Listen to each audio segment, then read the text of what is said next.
সুপ্রিয় দর্শক শ্রোতা, আসসালামু আলাইকুম। দেশ অথবা দেশের বাইরে থেকে প্রিয় বন্ধুরা, ঠিক এই মুহূর্তে যে যেখান থেকে বাস্তব অলৌকিক এক ধর্মীয় গল্প শোনার জন্য আমার সঙ্গে যুক্ত হয়েছেন, আমি আপন। আর যে আপন জীবনের গল্পের 1518তম পর্বে আপনাকে এই প্রতিদিনের মতো স্বাগতম জানাচ্ছি। বন্ধুগণ, আজ আমি আপনাকে শোনাবো সিলেটের ভাই মোহাম্মদ মোস্তফা হাকিমের জীবনের এক অলৌকিক তাজ্জব করুণ বাস্তব জীবনের গল্প। বন্ধুরা, আজকের গল্পের টাইটেল মৃত্যুর 5 বছর পর হঠাৎ সিলেটের দুর্গম পাহাড়ে দেখা হয় সেই মৃত স্ত্রীর সঙ্গে। দেখেন, আমরা সবাই জানি যে মৃত্যুই হচ্ছে একটা মানুষের জীবনের সবচেয়ে শেষ সমাপ্তি। মৃত্যুর পরে মানুষ আর কখনো দুনিয়াতে ফিরে আসে না, এটাই আমরা সবাই জেনে এসেছিলাম। কিন্তু আমাদের আজকের গল্পের মোস্তফা হাকিমের স্ত্রী মৃত্যুর 5 বছর পরেও সিলেটের দুর্গম পাহাড়ে স্বামীর সঙ্গে দেখা করে। কেন দেখা করে, কেনই বা মৃত্যুর 5 বছর পর স্বামীর কাছে আসে, এই সমস্ত কিছু শোনার পরে আপনার শরীরের পশম দাঁড়িয়ে যাবে। প্রিয় বন্ধুরা, আমি গত কিছুদিন আগে যদি ভুল না করে থাকি, তবে সময় টিভিতে একটা নিউজ দেখেছিলাম সাতক্ষীরায় সুন্দরানীর ঘটনা, যার স্বামী এবং সন্তান দুজনেই মারা যায়। সুন্দরানী শেষ রাত আনুমানিক 4টার দিকে নদীর পাড়ে যায় মাটি কাটার জন্য। চন্দ্রিমা চাঁদের আলোতে ওই নদীর ঘাটে মাটি কাটতে গিয়ে হঠাৎ তার সন্তান আর স্বামীর সঙ্গে দেখা হয়ে যায় এবং তারা সুন্দরানীর কাছে এসে কান্নাকাটি করে। এমনই একটা নিউজ আমি সময় টিভিতে দেখেছিলাম।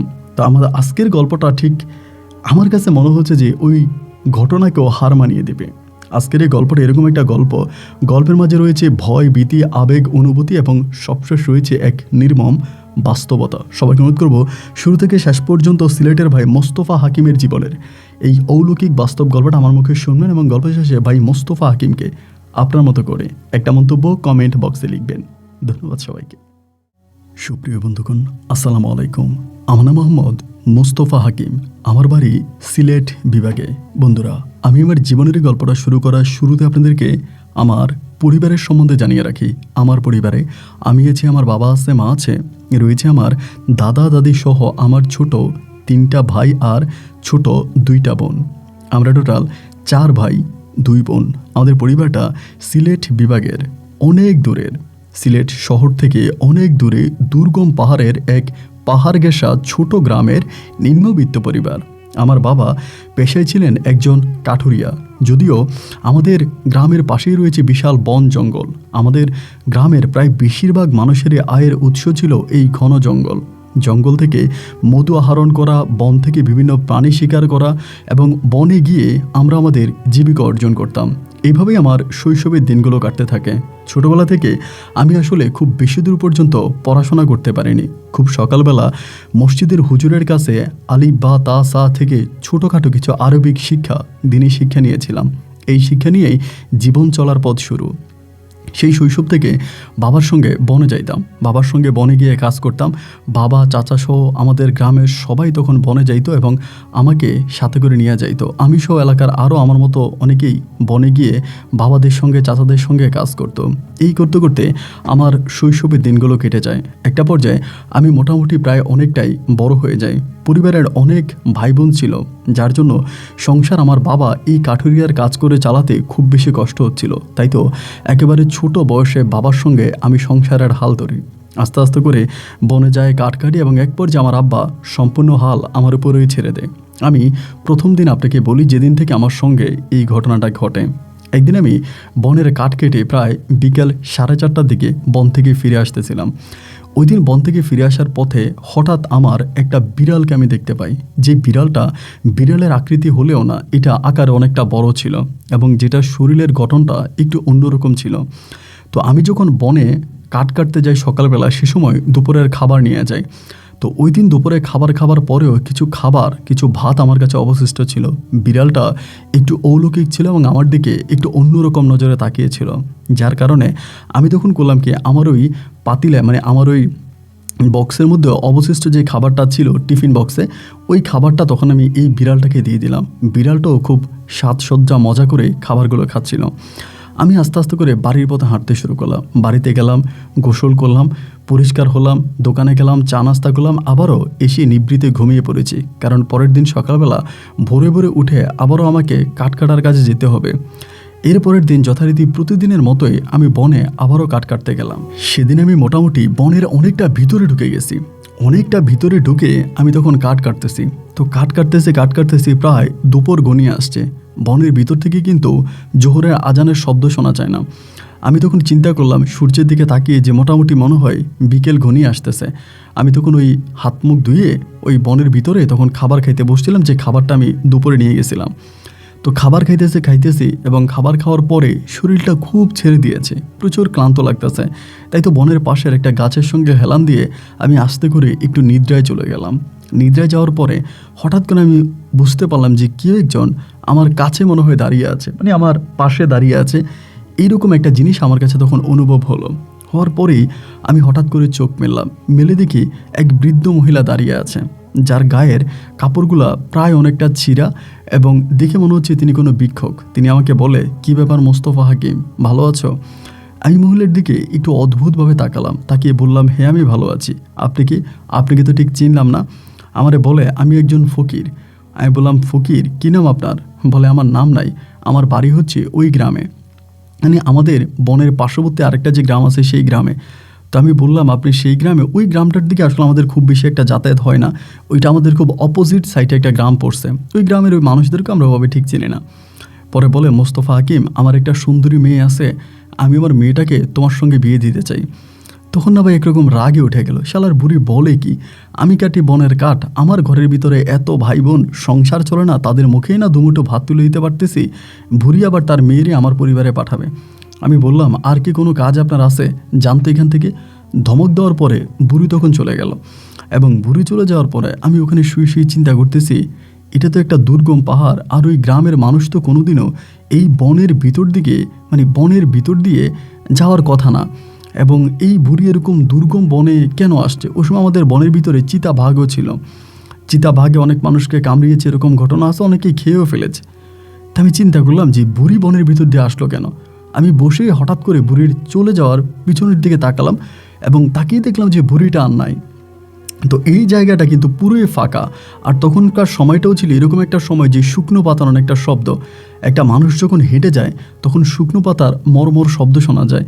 কিন্তু অবাক করা বিষয় হলো, এই বুড়ি যখন হেঁটে গেল আমি কোনো রকমেরই কোনো শুকনো পাতার শব্দ পাইলাম না। মনে হয় যেন বুড়ি হাওয়ার উপর দিয়ে হেঁটে চলে গেছে। এবং এই বুড়ি এই জায়গায় এই টাইমে কেন আসবে? এই রাস্তা দিয়ে একা একা সে কেন যাবে? এটা তো কোনো রাস্তাও না, এই বনের ভিতর দিয়ে কেন যাবে? এই কথাগুলো আমি আসলে এই প্রশ্নগুলোর কোনো অ্যান্সার খুঁজে পাচ্ছিলাম না। যাই হোক, যথারীতি বনের কাঠকুট কেটে আমি তখন বিকেলবেলা কাঠ নিয়ে বাড়িতে চলে আসি। বাড়িতে আসার পরে এভাবে প্রায় আরও 2 দিন কেটে যায়। 2 দিন পরেই হলো কি, একদিন আমাদের পার্শ্ববর্তী বাড়ির এক মহিলা, তাকে জিনে ধরে। আমাদের পার্শ্ববর্তী বাড়ির বলতে আমাদের সম্পর্কে চাচাতো বোন হয়, ওরে জিনে ধরে। তো সকালবেলা যখন কাঠ কাটতে যাইতেছে, ওর মা তখন কান্নাকাটি করতেছে আমাদের বাড়িতে আইসা আমার আব্বারে বলতেছে যে এমন এমন ঘটনা, তার মেয়েরও কবিরাজের কাছে নিয়ে যাওয়ার জন্য।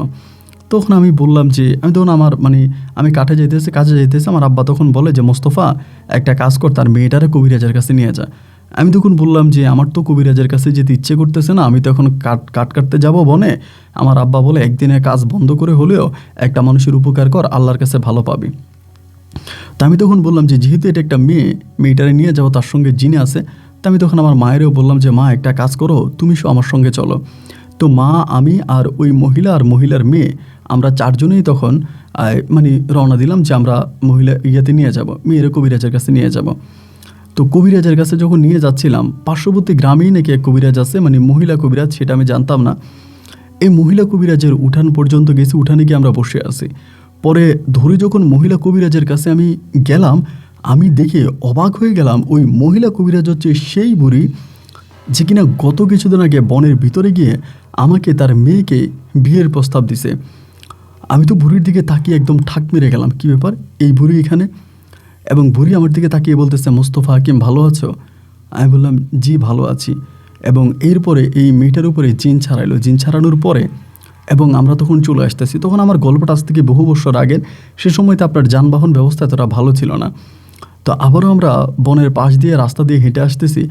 আমার মা, ওই মেয়ের তখন ভালো হয়ে গেছে, মেয়ের সঙ্গে জিন ছাড়া হয়ে গেছে, মেয়ের মা মেরে নিয়ে সামনে হাঁটতেছে, আমি আর আমার মা পিছনে হাঁটতেছি। তো মা বুঝতে পারছে যে আমি খুব বেশি একটা টেনশনে আছি। মা আমারে বারবার বলতেছে যে, মোস্তফা, কি হয়েছে? এত চিন্তা কেন করতেছিস? আমি মায়েরে আর কোনো কিছুই বলি না, মানে কিছু বলি না।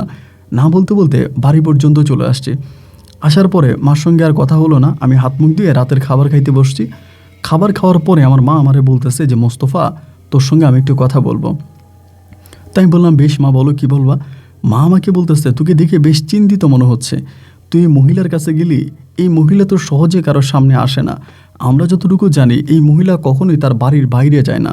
তার বাড়ির যে সীমানা আছে সে তার বাড়ির সীমানার মধ্যেই থাকে, সে বাড়ির সীমানার বাইরে কখনোই যায় না, এবং তার চেহারা কখনোই কেউ দেখে নাই।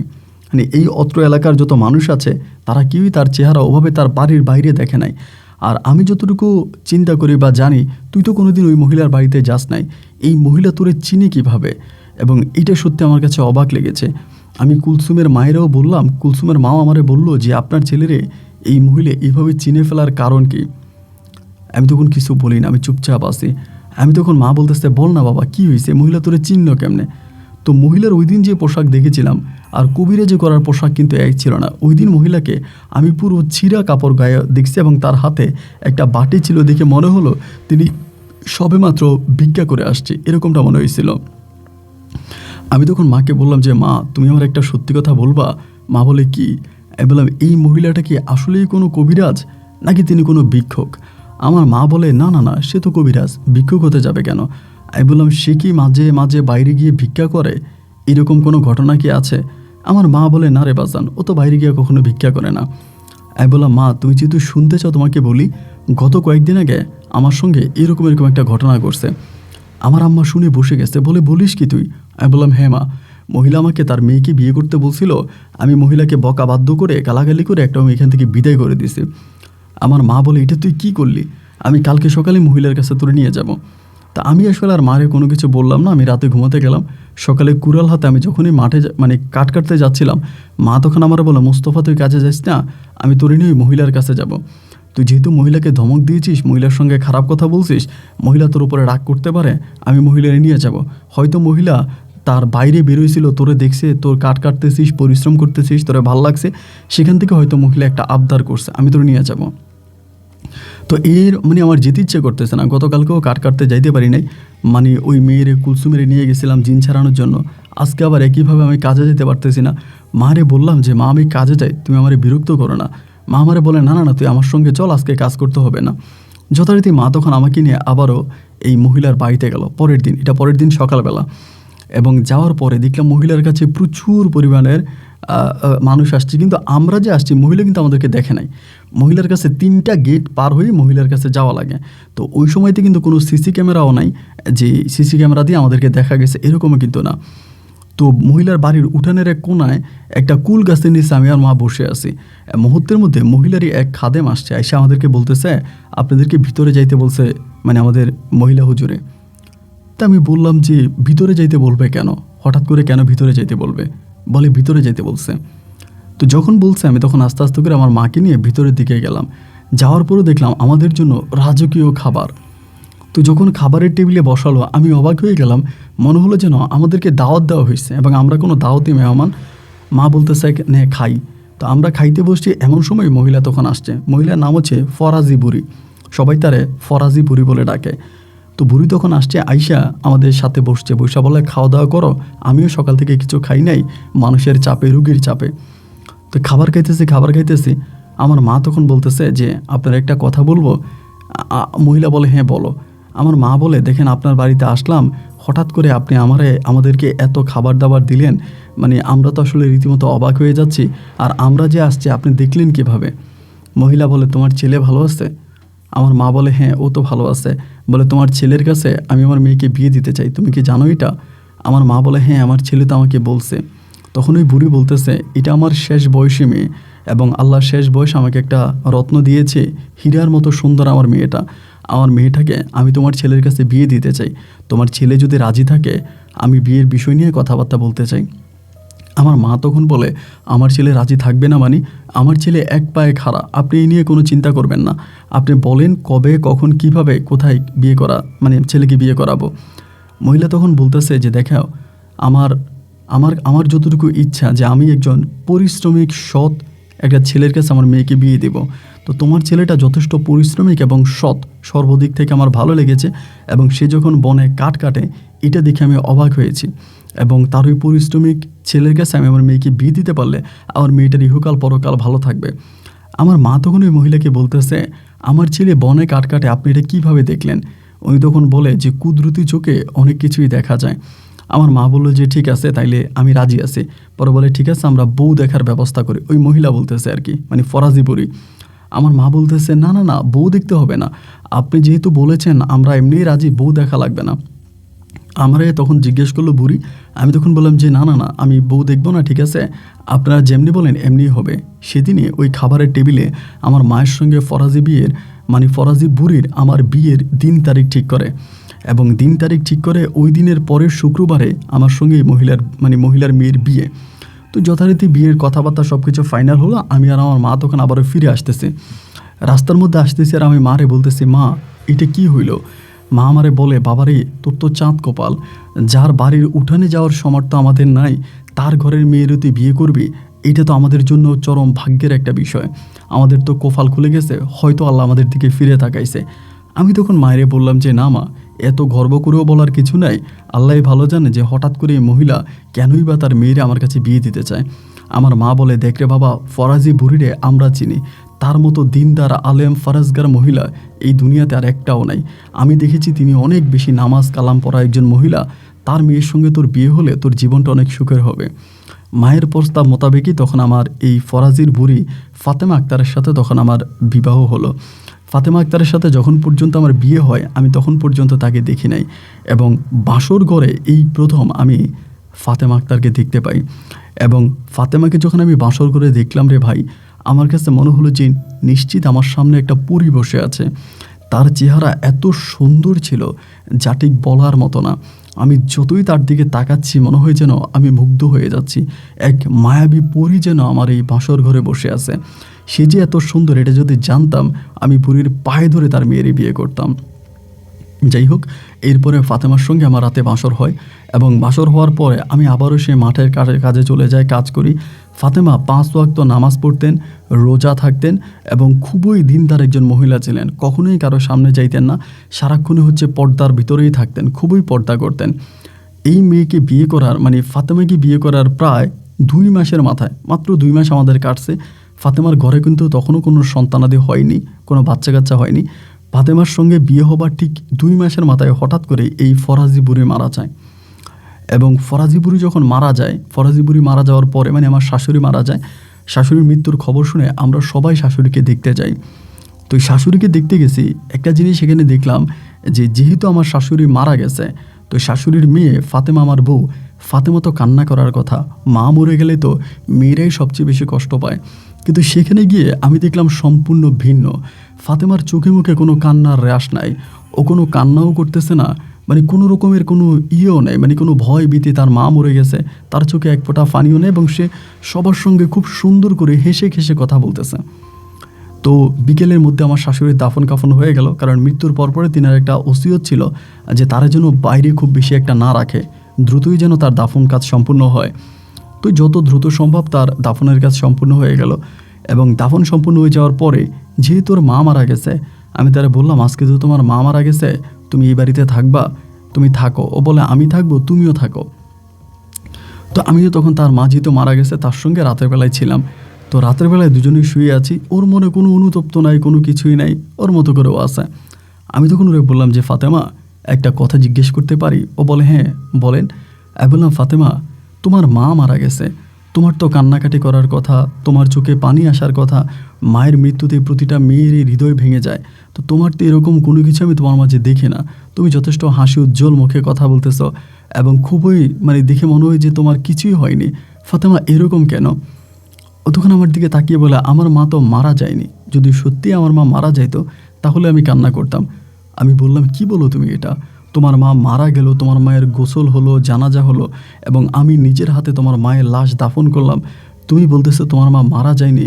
ও বলে, তোমরা যা দেখো আমি তা দেখি না, আর আমি যা দেখি তোমরা তা দেখো না। আমি বললাম, যেমন? ও বলে, আমার কাছে আমার মা শুধুমাত্র একটা পর্দা করেছে। আমি বললাম, কেমন পর্দা? বলে, পৃথিবী থেকে একটা পর্দা নিয়েছে সে। এবং পৃথিবী থেকে সে পর্দা করেছে, সে মৃত্যুবরণ করেনি। মায়ের ওই আমার ওই বউ ফাতেমার ওই কথা আমাকে সত্যি অবাক করে দিয়েছে। যাই হোক, শাশুড়ি মারা যাওয়ার পরে 2 দিন পর্যন্ত আমরা ওখানে ছিলাম এবং 2 দিন থাকার পরে ফাতেমা বলতেছে, একটা কাজ করো, তোমার তো অনেকগুলো ভাই বোন, তুমি যদি অনুমতি দাও, তোমার পরিবার যদি অনুমতি দেয়, আমাদের বাড়িটা তো পুরো ফাঁকা পড়ে আছে, এই বাড়িতে তো কেউ থাকে না, তুমি যদি অনুমতি দাও, তোমার অনুমতিক্রমে তুমি আর আমরা এই বাড়িতে থাকতে পারি। আমি তখন ফাতেমাকে বললাম, তার মানে কি তুমি বলতে চাচ্ছ যে তুমি তোমার এই বাড়িতে থাকবা আমিও থাকার জন্য? ও বলে হ্যাঁ, কারণ তোমার ভাইয়েরা বিয়ে করবে, তোমার বোনদের বিয়ে হবে, তা তো অনেকগুলো ভাই বোন, একটা মাত্র ঘর, এখানে থাকতে খুব কষ্টই হয়, আমরা থাকি বলে তাদেরও খুব কষ্ট হয়, তার থেকেও বরং আমরা এখানে থাকলে ভালো হয় না? আমি তখন বললাম যে হ্যাঁ ফাতেমা, এটা তুমি খারাপ বলো নাই, তাহলে আমরা এখানে থাকতে পারি। এরপরে ফাতেমার সঙ্গে আমি আমার শ্বশুর বাড়িতে থাকতে শুরু করলাম। তো ফাতেমা আমাকে বললো যে তুমি আর কাঠ কাটার কাজটা বন্ধ করবা না, এটা তুমি সবসময় করবা, এটা তুমি কখনোই বন্ধ করবা না। তা আমারও না এই কাঠের কাজ ভাল লাগতো, আমি বনে যাইতাম, কাঠ কাটতাম এবং কাঠ বিক্রি করে ফাতেমাকে নিয়ে চলতাম। যদিও সেই সময়টাতে আমি যদি কাঠ নাও কাটি, তাও কিন্তু আমাদের সংসার চলে, কারণ ফাতেমার মায়ের রেখে যাওয়া অনেক কিছুই কিন্তু এখনও আছে, যেগুলো দিয়ে ইচ্ছে করে আমি আরাম আয়েশেই দিন কাটাতে পারি। কিন্তু এসবের প্রতি আমার কখনোই কোনো লোভ ছিল না। আমার একটাই কথা, যেহেতু আমার শাশুড়ি মৃত্যুবরণ করছে, আমি আমার শাশুড়ির কোনো সম্পদের মধ্যে হাত দিব না, আমি নিজের কাজ নিজে করব। যার জন্য সকালবেলা কুড়াল হাতে আমি বনে যেতাম এবং বনের কাঠ কেটে সেই কাঠ বিক্রি করে চাউল এনে আমি আমার বউ ফাতেমাকে নিয়ে চলতাম। এমন করে সময়গুলো ভাই সামনের দিকে অতিবাহিত হচ্ছিল। এইভাবে দিন আর রাতগুলো কাটতে কাটতে একটা পর্যায়ে আমি একটা ভিন্ন রকম কিছু দেখতে পেলাম। ভিন্ন রকম বলতে ঠিক এরকম, আমি দেখলাম যে সবসময় কেমন জানি ফাতেমা সন্ধ্যার সময় হলে, মাগরিবের আজানের কিছুক্ষণ আগ মুহূর্তে তার মায়ের কবরে যায়। তার মাকে দাফন করা হয়েছে তার বাড়ির পিছনেই। মায়ের কবরের কাছে যায় এবং সেখানে গিয়ে সে জানি মাগরিবের আজান পর্যন্ত কি জানি কি করে এবং করে সে আবারও চলে আসে। ইতিমধ্যে আরেকটা কথা আপনাকে জানিয়ে রাখি, ফাতেমার মায়ের মৃত্যুর পরে অনেকেই ফাতেমাকে বলছিল কবিরাজি করার জন্য। তো কবিরাজি করার জন্য ফাতেমাকে অনেকেই বলছে, কিন্তু ফাতেমা কখনো এটাতে রাজি হয়নি। একদিন এক মহিলাকেই, আমাদের শ্বশুরবাড়ির এক মহিলার আমি বললাম, আমার বউ ফাতেমাকে অন্য মহিলারা কবিরাজি করতে বলে, ফাতেমা কি আর কবিরাজ, ও কি করতে পারবে? ওই বৃদ্ধ মহিলা তখন বলে, ফাতেমা তোমার শাশুড়ির চেয়েও আরও বড় ওস্তাদি, তোমার শাশুড়ির চেয়েও ফাতেমা আরও বড় ওস্তাদি। আমি বললাম, আমি তো আপনাদের কথা ঠিক বুঝতে পারছি না, এইটা আপনারা কি বলছেন, এখান থেকে ওস্তাদি মানে? যাই হোক, এভাবেই তখন দিন রাতগুলো যাইতেছে, দিন রাতগুলো কাটতেছে। এভাবে ফাতেমা তখন মাগরিবের সময় হইলে ওখানে গিয়ে বসে থাকে, মাগরিবের সময় হইলে ওখানে গিয়ে বসে থাকে। এই সব কিছুই তখন আমার কাছে খুবই অবাক লাগতেছিল। এইভাবে আমার শাশুড়ির মৃত্যুর প্রায় 15 থেকে 20 দিনের পরের ঘটনা। তো 15 থেকে 20 দিন এরকমই হবে। এরকম মুহূর্তে ফাতেমা দেখি রাতের বেলায় শুয়ে কান্না করে। তো যখন কান্না করে আমি বললাম যে কী ব্যাপার, তুমি এখানে কান্না করো কেন? রাতের বেলায় শুয়েও নিজে নিজে কাঁদতো। তো ফাতেমা তুমি কান্না করো কেন, কি হয়েছে আমার কাছে বলো, আমি তোমার কান্না মুখ দেখতে চাই না। ও আমাকে বলে, আমার ভালো লাগে না, আমার শান্তি লাগে না, আমার মনের ভিতরটায় কেমন যেন অনেকটা কষ্ট কাজ করতেছে। আমি তখন বললাম যে তোমার মনের ভিতরে কেন কষ্ট কাজ করে, কি কারণে কাজ করে, তুমি আমার কাছে বলতে পারো, আমি শুনি। তারপর আমারে বলতেছে যে আমার মা আমারে বলতেছে তার এখানে থাকতে অনেক কষ্ট হচ্ছে, এরকম করে আমাকে বলে। আমি বললাম, তোমার মা তোমাকে বলছে, কিভাবে বলছে? বলছে যেভাবে বলছে, মা আমারে বলছে যে তার এখানে থাকতে খুব কষ্ট হয়, তিনি ধ্যান করতে পারে না, তিনি ধ্যানমগ্ন যেতে পারে না, আশেপাশে মানুষের, যেহেতু একটা গ্রাম ছিল, আশেপাশে অনেক ঘর বাড়ি আছে এবং অনেক মানুষের কলরবে তার অনেক কষ্ট হইতেছে, সে এখানে থাকতে চায় না। তখন আমি বললাম যে ফাতেমা তুমি এটা কী বলতেছো, তোমার আম্মা তো মৃত্যুবরণ করছে, আর একটা মানুষ যখন মৃত্যুবরণ করে তখন তো সে আর দুনিয়াবি কোনো কথা শুনতে পারে না, দুনিয়ার কার্যক্রম, দুনিয়ার কথাবার্তা সে তো আর এইসব শোনে না। ফাতেমা তখন আমাকে বলে, আমি না আপনাকে বারবার বলছিলাম আমার আম্মা মৃত্যুবরণ করেনি, আমার আম্মা পর্দা করেছে এবং আমার আম্মা এখনও কবরে জিকির করে এবং এখনও আমার আম্মা কবরে আল্লাহর কাজ করে। আমি তখন বললাম, ফাতেমা আমি না আসলেই তোমাকে বুঝি না। পরে সে আমাকে বলতেছে, আপনি সময় হলে সবই বুঝবেন। এভাবে আরও কয়েকটা দিন কেটে গেল। আরও কয়েকটা দিন অতিবাহিত হওয়ার পরে একটা পর্যায়ে ফাতেমা আমারে বলতেছে, আমি এখানে আমার মাকে রাখবো না, আমার মা আমাকে অন্য একটা জায়গা নির্ধারণ করেছে, সেই জায়গায় আমি আমার মাকে নিয়ে যাব। আমি তখন ফাতেমারে বললাম যে তুমি এটা কি বলো, অন্য একটা জায়গা তোমার মা তোমার জন্য নির্ধারণ করছে, সেই জায়গায় তুমি তোমার মাকে নিয়ে যাবা, অন্য জায়গাটা কোথায়? তখন সে আমাকে বলতেছে, আমাদের গ্রাম থেকে বা ওদের বাড়ি থেকে অনেক দূরের একটা দুর্গম পাহাড়ে, ইন্ডিয়ার বর্ডার ঘেঁষে এক পাহাড় আছে, ওই পাহাড়ের উঁচায় নাকি তার মাকে দাফন করার জন্য। আমি বললাম অলরেডি তোমার মায়ের দাফন হয়ে গেছে, আজকে প্রায় মাস দেড়েকের মতো হয়ে গেল তার দাফন কাফন হয়ে গেছে, মাস দেড়েক পরে তুমি তার লাশ যদি এখন উঠাতে যাও, এটা তো পুরো পচা, এটা তো পুরো পচে গেছে, এই পচা লাশ আমরা কি করে আবার ওখানে নিয়ে দাফন করব। ফাতেমা তুমি কি বলতেছো এসব, তোমার কথাবার্তা আমি আসলেই আগামাথা কিছু বুঝতেছি না। ও তখন আমাকে বলে আমি কিছুই বলি নাই, আর তোমাকে যে আমি বারবার বলি আমার মায়ের মৃত্যু হয়নি, আমার মা পর্দা করেছে, তারপরেও তুমি কেন বলতেছো যে আমার মায়ের শরীর পচে গেছে। আমার মায়ের শরীর পচে নাই, আমার মা যেমন আছে তেমনই আছে। তুমি শুধু ওই দুর্গম পাহাড়ে একদিন আমাকে নিয়ে চলো, আমি সেখানে একটা জায়গা নির্ধারণ করব, সে জায়গায় আমি আমার মাকে দাফন করব। তো যতই আমি ফাতেমাকে বুঝাইলাম, ফাতেমা আমার কোনো কথাই শোনে না, এবং তার কথাবার্তাগুলো না ভাই কেমন যেন খুব অদ্ভুত ছিল, মানে খুবই অদ্ভুত ধরনের কথাবার্তা সে আমাকে বলতো, যেটা আসলে আমার কাছে খুব অবাকই লাগতো, এবং তার কথাবার্তাগুলো শুনে আমি খুব অবাক হয়ে যেতাম, সব আমাকে কী বলে। এই করতে করতে সে একদিন আমার সঙ্গে গেল ওই দুর্গম পাহাড়ে। আমাদের এলাকা থেকে সেই পাহাড়ে যেতে প্রায় 1 ঘন্টা সময় লাগে। 1 ঘন্টা পায়ে হেঁটে উঁচু নিচু টিলা পেরিয়ে তখন আমরা ওই পাহাড়ের উপরে উঠলাম, এবং ওই পাহাড়টা খুবই শান্ত একটা পাহাড় ছিল। পাহাড়ে উঠলেই না শীত কিংবা গরম, সবসময় এই পাহাড়টা এক অন্যরকম তাপমাত্রায় থাকে, এবং অনেকেই বলে পাহাড়ের নিচে নাকি কিছু না কিছু একটা আছে, যার জন্য গরমকালে পাহাড়ের উপরে যদি আপনি উঠেন তাহলে শীত লাগবে, এবং শীতকালে পাহাড়ের উপরে উঠলে গরম লাগবে। এটা একটা অলৌকিক ক্ষমতা আমার কাছে মনে হলো। ওই পাহাড়ের চূড়ায় তখন ফাতেমা জায়গা খুঁজতেছে কোথায় তার মাকে দাফন করবে। ইতিমধ্যেই সে একটা বট গাছ দেখতে পেল, এবং একটা তাল গাছকে ওই বট গাছটা এমনভাবে ধরে তাল গাছটাকে মেরে ফেলেছে বা তাল গাছটাকে খেয়ে ফেলেছে। বট গাছের সামনেরই একটা জায়গা, মোটামুটি জায়গাটা তার ভালো লাগছে। সে তখন আমাকে বলে যে এই জায়গাটা আমি আমার মাকে দাফন করব। আমি তখন ফাতেমাকে বললাম, ফাতেমা আমি তোমার কথাবার্তা কিছুই বুঝতে পারছি না, তুমি এসব কী বলো। ও আমাকে বলে তুমি কবর খোঁড়ার ব্যবস্থা করো, কবর খোঁড়ো, এরপর আমি আমার মায়ের লাশ উঠাবো। তো ফাতেমার কথা মতে আমি তখন এই কবর খোঁড়ার প্রস্তুতি নিলাম, এবং আমাদের পাড়ার আরও 2-1 লোক নিয়ে ওখানে কবর খুঁড়তেছি। তো সবাই আমাকে বলা বলি করে যে মোস্তফা হাকিম ভাই এইখানে কেন কবর খুঁড়তেছেন, এই কবরে আপনি কি করবেন, এই কবরে আপনি কাকে দাফন করবেন। মানে আমি যে সবার কাছে বলবো যে আমার শাশুড়ির লাশ আমি ওখান থেকে উঠিয়ে এখানে দাফন করব, এটা বলতেও না আমার কাছে একটা কেমন জানি লাগে। এটা তো অবিশ্বাস্য কথা। আজকে 2 মাস হয়ে গেছে আমার শাশুড়ির মৃত্যু হয়েছে, তা 2 মাস পরে লাশ উঠালে কি আর লাশ ঠিক থাকবে। এরপরও সবার সঙ্গে তখন আমি কবর খুললাম। কবর খুঁড়ে আমার বউ তখন বলল যে তুমি মসজিদের হুজুরকে ডাকো, ডেকে বলো কবর থেকে লাশ উঠানোর জন্য। আমি কবরস্থানে যাব না, তোমরা এলাকার লোকজন মিলে কবর থেকে লাশ উঠাবে, এবং যথেষ্ট পর্দার সহিত আমার মায়ের ওই লাশটাকে ওই নতুন কবরে গিয়ে দাফন করবা। আমি ফাতেমাকে বললাম, ফাতেমা তুমি আরও একবার ভেবে দেখো, কবর খুঁড়েছি কিন্তু মানে একদিন হয়ে গেছে, এর পরের দিন সকালবেলা ফজরের পরও আমাকে এই কথা বলতেছে। আমি বললাম, ফাতেমা দেখো আমার না সত্যি অবাক লাগতেছে, একটা মানুষ মৃত্যুবরণ করার 2 মাস পরে তার শরীরের প্রায় অনেক অংশই পচে যায়, এবং এই সময় তার কবর খোঁড়া এটা নিতান্তই আমার কাছে একটা অবাক করা বিষয় মনে হচ্ছে। ও আমাকে বলে আমি আপনাকে যেটা বলেছি আপনি সেটা করেন, আপনার সব অভাবিকতা কেটে যাবে। মসজিদের ইমামকে তখন আমি বললাম, ইমাম সাহেব শুনে লাফ দিয়ে উঠলো, এ কী বলেন আপনি, উনি মারা গেল আজকে 2 মাস পরে, তার কবর খুললে তো পচা গন্তি এলাকায় কোনো মানুষ থাকতে পারবে না। আমি তখন বললাম, হুজুর তার মেয়ে ফাতেমা আক্তার বলেছে ওর মায়ের লাশ পচে নাই। এটা শোনার পরে হুজুর তখন একটু আমার দিকে একটু অন্যভাবে তাকালো, তাকিয়ে বলেন কি আপনি, তার মেয়ে এটা বলেছে। আমি বললাম হ্যাঁ, তার মেয়ে নিজের মুখে আমাকে বলেছে আমার মায়ের লাশ পচে নাই, আমার মায়ের লাশ যেমন আছে তেমনই আছে, আমার মায়ের লাশ তোমরা এখান থেকে উঠাও, উঠিয়ে নতুন জায়গায় আমার মাকে দাফন করো। এবং আমিও খুব অবাক হয়ে গেলাম। হুজুরকে আমি যখনই ফাতেমার কথা বললাম, হুজুর তখন একেবারে স্তব্ধ হয়ে গেল, মানে একটু চুপ হয়ে গেল। মানে আমার কাছে মনে হয় হুজুর নিজেও ফাতেমার কথাকে বিশ্বাস করেছে। তখন হুজুর বলতেছে যে ঠিক আছে, ফাতেমা যেহেতু বলছে এই নিয়ে আর দ্বিতীয় কোনো কথা নাই, আমরা লাশ উঠানোর ব্যবস্থা করি। সকাল সকালে হুজুরকে বলার পরে হুজুর তখন লোকজন ডাকলো, এবং ডেকে চারপাশে পর্দা মানে কাপড় দিয়ে 2-1 লোক থেকে যেভাবে পর্দা করে কবর খোঁড়া যায় ওভাবে আমরা তখন কবর খোঁড়ার কাজ সম্পন্ন করলাম।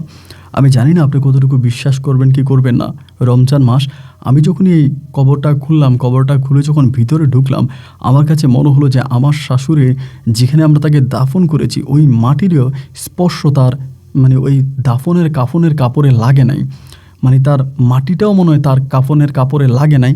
এবং অবাক করা বিষয় হচ্ছে 2 মাস পরেও যেন চকচকা হয়ে আছে তার ওই কবরের, তারকে আমরা যে দাফন করেছিলাম সেই দাফনের কাপড়টা দাফনের কাপড়ের সাদা ধবধবে কাপড়টা একেবারেই পরিষ্কার, মনে হলো যেন এটা এইমাত্র এনে তার শরীরে লাগানো হয়েছে। দূর গন্তব্য দূরের কথা, তার শরীরে এক বিন্দু পরিমাণের কোনো স্পট পড়ে নাই, মনে হয় যেন একটা মানুষ নিভৃতে ঘুমিয়ে আছে। এবং তখন আমার বিশ্বাস হলো যে না, আসলেই ফাতেমা যা বলেছে তাই সম্ভবত সত্যি। এবং এত অবাক করা বিষয়, তখন আমরা লাশটাকে নতুন করে আবারও আমরা খাটিয়াতে তুললাম। খাটিয়াতে তুলে আমরা সবাই মিলে লাশ নিয়ে সেই দুর্গম পাহাড়ের দিকে রওনা দিলাম। পাহাড়ে যাওয়ার সময় আমি ফাতেমাকে বললাম, ফাতেমা তুমি কি যাবা? ও বলে না, তোমরা দাফন করে আসো, দাফন সম্পূর্ণ হলে আমি বিকেলবেলা যাব। আমি বললাম বিকেলবেলা তো সেখানে অন্ধকার হয়ে যাবে, তুমি বিকেলে গিয়ে কি করবা? ও বলে না, আমি বিকেলবেলায় যাব। এরপর ওর মায়ের লাশ নিয়ে আমরা তখন সেই দুর্গম পাহাড়ে রওনা দিলাম। এবং সেই দুর্গম পাহাড়ে তখন আমরা প্রায় বিকেলের কাছাকাছি শাশুড়ির লাশ নিয়ে পৌঁছাই। সেখানে হুজুর শহর থেকে নতুন করে তার লাশ আবারও দাফন করা হয়। লাশ দাফন করার পরে আমি বাড়ি এসে হাত মুখ ধুইয়া ফাতেমারে বললাম, ফাতেমা তুমি কি যাবা? আমাকে বলে না, আজকে রাতে আর যাব না, মায়ের সারাদিন অনেক কষ্ট হয়েছে, অনেক খাটুনি গেছে মায়ের উপরে, উনি একটু বিশ্রাম করুক, আজকে আর গিয়ে বিরক্ত করব না, আমি কালকে যাব। ফাতেমার কথা শুনে মনে হচ্ছে যেন তার মা এখনও জীবিত, এবং আমি তার মাকে ওইখান থেকে ওইখানে পাহাড়ে নিয়ে গেছি, তার অনেক হাঁপুনি এসেছে, কষ্ট হয়েছে। ফাতেমা ঠিক এমন করে আমার সঙ্গে কথা বলতেছে। তার মা যে মৃত্যুবরণ করেছে এটা জগতের সবাই বিশ্বাস করলেও ফাতেমা কোনোভাবেই এটা বিশ্বাস করতে রাজি নয়। যাই হোক, আমি আর কথা বাড়াইলাম না। কথা না বাড়িয়ে আমি তখন ফাতেমাকে বললাম যে ঠিক আছে, তুমি আজকে না যাও তো কালকে যাও।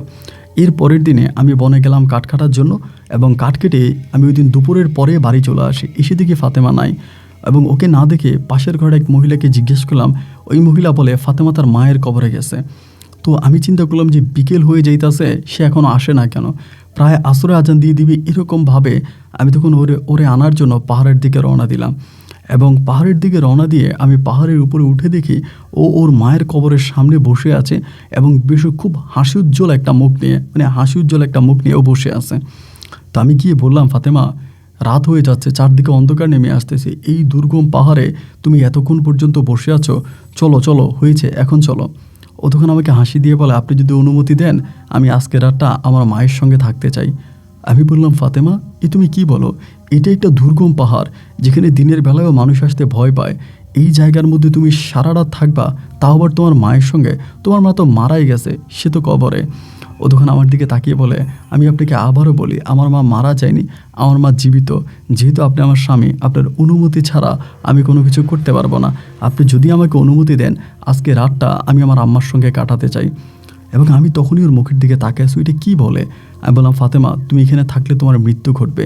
ও বলে, আমার কিচ্ছু হবে না, আমি আমার মায়ের সঙ্গে একটা রাত থেকে কালকেই চলে যাব। তার এই কথাবার্তা শুনে আমি সত্যিই যেন একটু অবাকই হয়ে গেলাম। সে আসলে যা বলতেছে, যা করতেছে, এগুলো তো কিছুই আসলে বাস্তবতার সাথে যায় না। এবং আমি তারে বললাম যে ঠিক আছে, যেহেতু তুমি থাকতে চাও তাহলে থাকো। এইটা বলে আমি তখন বাড়িতে চলে আসি। এবং ওই দিনে রাতের বেলায় আমার মা আর আমার ছোটো বোন তখন আসে আমার শ্বশুর বাড়িতে। আসার পরে আমার মা আমাকে জিজ্ঞেস করে, তোর বউ কোথায় রে? আমি বললাম, মা এমন এমন ঘটনা, ফাতেমা তোর মায়ের কবরের কাছে রয়ে গেছে, এবং ফাতেমা এই ধরনের কাজগুলো করতেছে। ইতিমধ্যে আমার বাবা মা কিন্তু আমার উপরে খুব রাগান্বিত যে আমি কেন আমার শ্বশুরবাড়িতে থাকি, এবং ফাতেমার জমি জমা কেন বিক্রি করি না, জমি বিক্রি করে টাকা কেন নেই না, এই নিয়ে মোটামুটি আমার মা, আমার বাবা আমার উপরে একটু রাগান্বিত। আমি যখন আমার মাকে বললাম যে মা, ফাতেমা তো তার মায়ের কাছে গেছে, আজকে রাতটা সে তার মায়ের সঙ্গে থাকবে, আমাকে সেটা বলল। আমার মা তখন বলে, তোর কি আজও বুঝার বাকি আছে? এই মেয়ের মাথায় সমস্যা আছে, তুই মেয়েকে ছেড়ে দে। আমি মাকে বললাম যে মা তুমি এটা কী বলতেছো, আমি ওকে ছেড়ে কেন দিব? মা বলে যে না, তুই ওকে ছেড়ে দে, ওর সঙ্গে তুই সংসার করতে পারবি না। এই শুরু করলো মা আমাকে ঝগড়া ঝাঁটি ঝামেলা করেই মা তখন আমাকে জোরপূর্বক বাড়িতে নিয়ে আসে, আমাদের বাড়ি নিয়ে আসে। এবং বাড়ি আনার পরে মা আমাকে ঘরের মধ্যে আটকায় ফেলে। আটকায় বলতেছে যে আমি তোর নতুন করে বিয়ে করাবো, তুই আর এই মেয়ের সঙ্গে থাকতে পারবি না, এই মেয়ের সঙ্গে আমি তোকে রাখবো না। তো এর পরের দিন প্রায় দুপুর ঘনাগণ ফাতেমা তখনই তার মায়ের কবর থেকে বাড়ি আসছে। এসে জানতে পারছে আমি নাই। সে তখন পর্দা করে আমার বাড়িতে আসছে। আমার বাড়িতে আসার পরে আমার আম্মা তখন ওকে ডিরেক্টলি বলতেছে, আমি তো শখ করে আমার ছেলের তোমার বিয়ে করাইছিলাম, ভাবছিলাম তোমার সব কিছু ঠিক আছে, এখন দেখি যে তোমার ব্রেনের সমস্যা, তুমি তোমার মায়ের কবরের কাছে সারা রাত থাকো, তাই এটা যদি হয় তাহলে আমি আর আমার ছেলেকে তোমার কাছে দিব না। ফাতেমা তখন বলতেছে, আমি তো জোর করে থাকি নাই, আমার স্বামী আমাকে অনুমতি দিছে, স্বামীর অনুমতিক্রমে আমি আমার মায়ের সঙ্গে ছিলাম। আমার মা তখন বলে বসে, বলেছিলাম না যে তোমার ব্রেনে সমস্যা আছে, তুমি পাগল, এবার প্রমাণ পাইলে তো? তোমার মা মারা গেছে আজকে এত মাস হয়ে গেল, তোমার মায়ের সঙ্গে তুমি কবরস্থানে থাকো কীভাবে? ও তখন বলে আমার মা তো মারা যায়নি, আমার আম্মা জীবিত। আমার মা তখন চিৎকার দিয়া বলে, ও গ্রামবাসী, এলাকাবাসী, আপনারা আসেন, শোনেন, আপনারা কার কবরে মাটি দিয়েছেন, দুইবার কাকে দাফন করছেন? এখন তার মেয়ে বলতেছে তার মা নাকি মারাই যায় নাই। আমি তখন মাকে বলতেছি, মা তুমি চুপ করো, এই যে তুমি মানুষ ডাকতেছো, মানুষকে শোনাইতেছো, এ থেকে আমাদের মান সম্মান বাড়তেছে, এতে তো আমাদের মান সম্মান আরও কমতেছে, তুমি এগুলো কেন করতেছো মা? আমার মা বলে, আমি তোর মুখে আর মা ডাকটাও শুনতে চাই না, আমি যে তোর মা এটা পরিচয় দিতে আমার কাছে লজ্জা লাগে। আমি এক কুলাঙ্গার সন্তান আমার গর্ভে ধরেছিলাম, তুই আমার কথা শুনবি না, আমার কথা মানবি না, তোর মতো সন্তান আমার প্রয়োজন নেই, আমার প্রয়োজন নেই তোর মতো সন্তান। আমি তখন বললাম, মা ফাতেমা যেহেতু আসছে, ওরা ঘরে আই না, একটু কিছু খেতে দাও। আমার মা বলে, আমি তোর কাছে ওই মেয়ের কাছে যেতে দেবো না। মা তখন ফাতেমারে বললো যে, ফাতেমা এখান থেকে বেরো, তুই এখান থেকে বেরো। তো ফাতেমার সঙ্গে খুব খারাপ ব্যবহার করতেছে, এবং খারাপ ব্যবহার করার পরে একটা পর্যায়ে ফাতেমা তখন এই বাড়ি থেকে চলে যায়। এবং ফাতেমা যখন চলে যাওয়ার পরে আমার মা তখন আমাকে একরকম ঘরবন্দি করে ফেলছে, মানে ঘর থেকে আর আমাকে বেরোতে দেয় না, ঘরের মধ্যে আমাকে আটকায় রাখছে এবং সারাক্ষণ আমাকে ঘরের মধ্যে রাখতেছে। মা তখন চিন্তা ভাবনা করছিল যে অন্য একটা মেয়েকে আমাকে বিয়ে করাই দিবে। মানে হঠাৎ করে কেন ফাতেমার উপরে আমার পরিবার এমন ক্ষিপ্ত হয়ে গেল, আমার মা বাবা থেকে শুরু করে ভাই বোন যারা আছে, কেন ফাতেমার উপরে এতটা রেগে গেল, এটা আমি কিন্তু তখন পর্যন্ত বুঝতে পারি নাই। তারা কোনোভাবে ফাতেমাকে আর মেনে নিবেই না, মানে আমি ফাতেমার সঙ্গে থাকি, ফাতেমার সঙ্গে সংসার করি, এইটা আমার পরিবার আর কোনোভাবেই চায় না। আমার মায়ের একটাই কথা, যা হবে যেটাই হবে অন্য কারোর সঙ্গে হবে, এই মেয়ের সঙ্গে আর কোনোভাবেই সংসার হবে না, এই মেয়ের সঙ্গে সংসার হবে না, হবেই না, এটা আমার মায়ের সাফ কথা। তো মা যখন তার সাফ কথা জানিয়ে দিল, আমি আর মায়ের সঙ্গে কথা বাড়াইলাম না। এভাবে প্রায় সপ্তাহখানিকের মতো কেটে গেল। আমি একবারে একটা কুমারী মেয়েকে ঘরে যেমন করে মা বন্দি করে রাখে, আমাকে তেমন করে বন্দি করে রাখছে। 7 দিন পরেই আমি তখন চিন্তা করলাম যে মানে মা আমাকে একটু একটু করে বেরোতে দিল, তখন আমি পাড়ার মধ্যে একজন দুজনের সঙ্গে কথা বলি। এমনই এক ঘটনা আমি জানতে পারি যা শুনলে রীতিমতো আপনি অবাক হয়ে যাবেন। আমি জানতে পারি তার মায়ের সঙ্গে থাকা, মাকে আমরা যেখানে কবর দিয়েছিলাম সেই কবরের পাশেই নাকি একটা গর্ত সে করে, এবং সেই গর্তের ভিতরে সে থাকে, খাওয়া দাওয়া করে না, গর্তের মধ্যেই থাকে, গর্তের ভিতরেই থাকে, এই রকম খবর তখন আমরা শুনতে পাই। এবং শুনতে পাওয়ার পরে আমার মাও তখন বলেছিলাম না এই মেয়ে পাগল, তা না হলে তার মায়ের সাথে ওই দুর্গম পাহাড়ে গর্ত করে সে গর্তের ভিতরে কেমনে থাকে, গর্তের ভিতরে কেমনে থাকে। তাই মারে বললাম যে মা তুমি এরকমটা করো না, আমি একটু ফাতেমারে দেখে আসি, ও যে ওইখানে থাকে আমার কাছে খুব খারাপ লাগে, মাটির ভিতরেও গর্ত করে থাকে, কেন সে এভাবে ওখানে গর্ত করে থাকে, আমি একটু যাই না মা, আমাকে যেতে দাও। আমার মা আমাকে যেতে দিবেই না। মায়ের কথা হলো যে না, আমি তোকে ওখানে যেতে দিব না, ওখানে তোর যাওয়ার প্রয়োজন নেই। মায়ের সাথে জোরাজোরি করে আমি বললাম যে ঠিক আছে তাহলে তুমি সহ চলো। তারপর মারি নিয়ে আমি তখন ওই দুর্গম পাহাড়ে রওনা দিলাম। তখন পর্যন্ত প্রায় অনেকেই ফাতেমাকে দেখে আসছে, ফাতেমা যে ওইখানে থাকতেছে বা ওই যে মাটির ভিতরে গর্ত করে সে জায়গার মধ্যে থাকতেছে, এটা অনেকেই দেখছে আমাদের গ্রামের। তো আমি সহ গেলাম, যাওয়ার পরে আমি ওরে মানে বিশ্বাস করেন আমি জাস্ট ওর গর্তের কাছে গিয়ে দাঁড়াইছি, আমার ভিতর থেকে বলতেছে ও স্বামী আপনি আসছেন, আমাকে এটা বলার পরে আমি যখন কথা বলতে চাই আমার মা তখন আমার মুখ চাপ দিয়ে ধরে আমারে বলে, আমি বললাম, ও বলে তুমি যদি পারো একটু ভিতরে আসো। ফাতেমা বলে, আমি মারে বললাম যে মা আমি একটু ভিতরে যাই। মা বলে ভিতরে গেলেও তুমি মেরে ফেলবে, ভিতরে গেলেও তুমি মেরে ফেলবে। আমি বললাম মা গর্তের ভিতরে গেলেও আমারে কেমনে মারবে, তোমার কাছে অনুরোধ করি সে তো আমারই বউ, আমার কাছে তারা যাইতে দাও মা, আমার তুমি আটকায়ও না। মার সঙ্গে একরকম জোরাচুরি করে আমি তখন গর্তের ভিতরে ঢুকি। ভাই গর্তের ভিতরে ঢুকে আমার কাছে মনে হলো যেন এটা একটা ছোটোখাটো জান্নাত। মানে গর্তের ভিতরটা এত ঠান্ডা, এত শীতল এবং এত সুন্দর করে পরিপাটি করে সাজানো, কোরআন শরীফগুলো একে একে রাখা এবং তার মানে ব্যবহৃত জিনিসপত্রগুলো রাখা, মানে গর্তের ভিতরেই মনে হলো যেন আরেকটা দুনিয়া। আমি এটা দেখে অবাক হয়ে বললাম ফাতেমা, এবং তাকে দেখে কোনোভাবেই মনে হয় না সে দীর্ঘদিন না খাবার খেয়ে আছে, এবং এই গর্তের মধ্যে সে পায়খানা প্রস্রাব কোথায় করে তাও ঠিক বুঝতে পারলাম না। আমি তখন তারে বললাম যে ফাতেমা সবাই বলে তুমি দিনরাত মিলিয়ে এই গর্তের ভিতরে থাকো, গর্ত থেকে বের হও না, এবং কেউ তোমাকে খাবারও দেয় না, তুমি খাবার কোথায় খাও, কিভাবে থাকো? ও আমাকে বলে খাবার আমাকে আমার মাই দেয় এবং মায়ের খাবার খেয়ে আমি সন্তুষ্ট আছি। আমি তখন বললাম ফাতেমা এই তুমি কি বলো, আমার মায়ের খাবার খেয়ে তুমি তোমার মায়ের খাবার খেয়ে তুমি সন্তুষ্ট আছো, তোমার মা তোমাকে কিভাবে খাবার দেয়, তোমার মা তো মারা গেছে। ওই ওর ঘুরে ফিরে কথাই একটা যে আমার মা তো মরে নাই। তার সঙ্গে কথা বলতে বলতে আমার মা তখন আমারে বলতেছে তাড়াতাড়ি আয় উঠে আয়, এগুলো আমারে বলতেছে। তো মা দমকাদমকি করতেছে, করার পরে আমি তখন বাধ্য হলাম একরকম ওই গর্ত থেকে উঠে আসার জন্য। গর্ত থেকে উঠে চলে আসলাম এবং আসার পরে সন্ধ্যা হওয়ার আগেই মা তখন আমাকে নিয়ে ওখান থেকে চলে আসছে। আসার পরেই বলে, আমি তোর জন্য মেয়ে দেখব, আমি তোর বিয়ে করাবো। ওই মেয়ের টেনশানে বা ওই মেয়ের সাথে কথা বলতে বলতে তুই পাগল হয়ে যাবি। আমি চাই না যে তুই ওই মেয়ের সঙ্গে আর থাক, আমি তোকে অন্য কোথাও বিয়ে করাবো। আমি মায়েরে বললাম যে মা তুমি একটু শান্ত হও, ধরি এতটা পাগলামি করো না, বিয়ে যদি করা লাগে তো করব। আগে ফাতেমা কি করে, ফাতেমা কোন দিকে যায়, ওর মোট কোন দিকে যায় সেটা আগে একটু বোঝার চেষ্টা করে। না, মায়ের কথাই একটা যে উনি আমাকে কোনো কিছু বুঝতেও দেয় না, এবং তার কথাই একটা যে তিনি ফাতেমার সঙ্গে থাকতে দিবে না, এবং ফাতেমার কথাও তিনি শুনতে পারেন না। এভাবে দীর্ঘদিন কেটে যাওয়ার পরে হঠাৎ করে একদিন রাতের বেলায় আমি ঘুমিয়ে আছি, সে রাতে আমি স্বপ্ন দেখতেছি আমার বউ ফাতেমা আমার স্বপ্নে আসছে। সে আমাকে বলে, আপনি তো আমার স্বামী, আপনার কাছ থেকে তো অনুমতি দেওয়া দরকার। স্বামী গো, আমার অনুমতি এসেছে, আমি পৃথিবী ছেড়ে চলে যাচ্ছি। আমি পৃথিবী ছেড়ে চলে যাচ্ছি। সকালবেলা আপনি যদি পারেন এখানে কষ্ট করে এসে গর্তের ভিতরে ঢুকে আমার দেহটা বাইর করে গোসল দিয়ে আপনি আমাকে ঠিক আমি যেই গর্তে ছিলাম ওই গর্তটাকে একটা কবরের রূপ দিয়ে আমাকে সেখানে আপনি দাফন করে দিবেন। কিন্তু এই কথাটা আপনি সকালবেলা সবাইকে জানাবেন এবং সবাইকে জানিয়ে আপনি প্রয়োজনে সবাইকে নিয়ে এসেন। তবে আপনার কাছে অনুরোধ করি, আমার শরীর যেন আপনি ছাড়া আর কেউ না দেখে, আপনি এমনভাবে পর্দা করে সুন্দর করে আমাকে আপনি দাফন করবেন। এই স্বপ্নটা দেখার পরে আমার হঠাৎ করে ঘুম ভেঙে যায়। ঘুম ভেঙে যাওয়ার পরে আমি তখন দোয়া পড়তেছি, আল্লাহ এটা আমি কী স্বপ্ন দেখলাম। পাশে রুমেই ছিল মা, ডাক দিলাম মায়ের, ও মা, মা জানো ফাতেমা আমাকে এটা স্বপ্নে দেখাইছে। আমার মা বলে, তোর ছেলে, তোর মাথা পুরোপুরি গেছে, তোর মাথা আর ঠিক নেই, তুই পাগল হয়ে গেছিস, তুই ঘুমাতো। একটা মানুষ মারা গেলে সে আবার স্বপ্নে সে কীভাবে বলে যায়, এটা কোনো কথা? কিন্তু কোনোভাবেই আমি আমার চোখের পাতা এক করতে পারতেছিলাম না। আমার ভিতর থেকে বারবারই মনে হচ্ছিল যে হ্যাঁ, ফাতেমা স্বপ্নে এসে আমাকে যেটা দেখিয়েছে এটা একেবারেই সত্যি, ফাতেমা সত্যি মৃত্যুবরণ করেছে। সকালে হুজুর ফজরে আজান দিল, আমি জামাতে নামাজ পড়তে গেলাম।